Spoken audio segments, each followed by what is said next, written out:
Since before its founding, the United States has been a haven for immigrants from around the world. Japanese families during the early 1900s crossed the oceans to find a new future in America. Dr. Tom Mia's family moved to California to pursue that American dream. And my parents came from Japan, and they had a real rough time getting started, but they were able to get a parcel of land, run it, and it was pretty successful. On the morning of December 7th, 1941, the Imperial Japanese Navy attacked Pearl Harbor, thus bringing the United States into World War II, creating tension along the West Coast.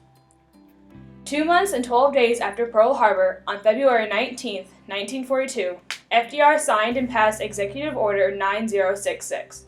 This stated that all Japanese Americans living on the West Coast will be evacuated and moved.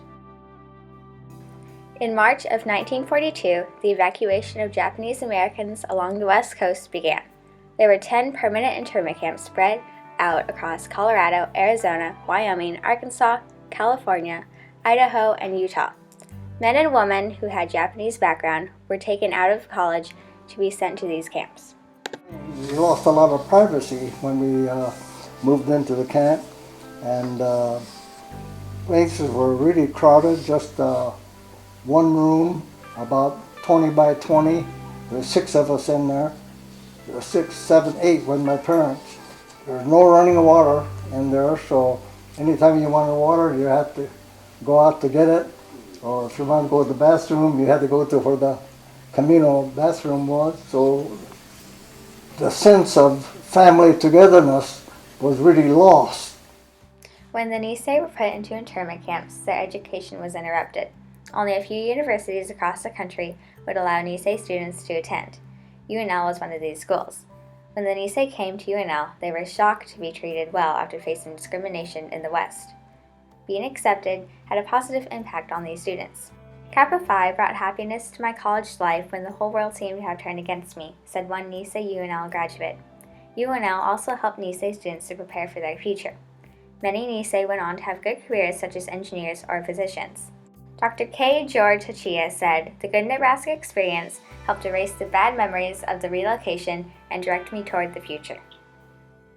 The government was so worried about the Japanese Americans that they had them answer a loyalty questionnaire and get checked out by the FBI before they could apply to college.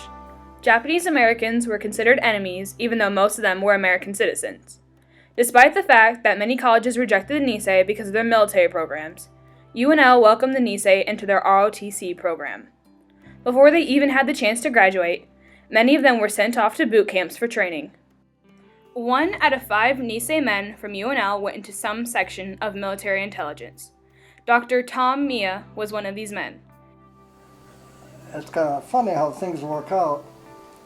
The place where my parents had been incarcerated in Arkansas was only about 150 miles from where I was taking my boot training. The men that the United States had considered enemies were now fighting for them in all aspects of the war.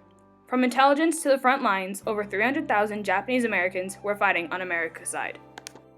Almost 50 years after the end of World War II, a reunion for the Nisei was arranged. All attendants enjoyed the 2-day event in the spring of 1994.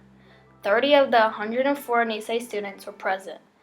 Andrea Cranford, Director of Communications for the UNL Alumni Association, organized the reunion to celebrate Nebraska's willingness to put aside racial tensions and welcome them with open arms.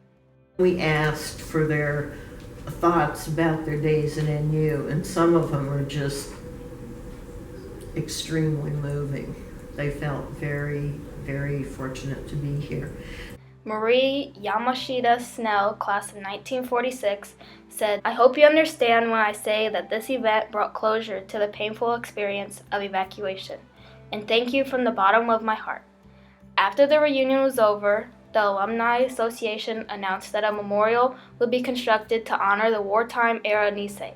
In 1990, President George H.W. Bush gave all intern Japanese Americans $20,000 as an apology for their time spent in internment. Some of the Nisei chose to donate their reparation money to the university. This money was used to fund the completion of the memorial in 1999. The significance of the memorial was to act as a closure for Nisei. You know, what happened to me could only happen in the U.S. I don't think any other country, all this apology and thing would never happen. So, you know, I have a great respect for the government, the big government, which and everything turned out all right.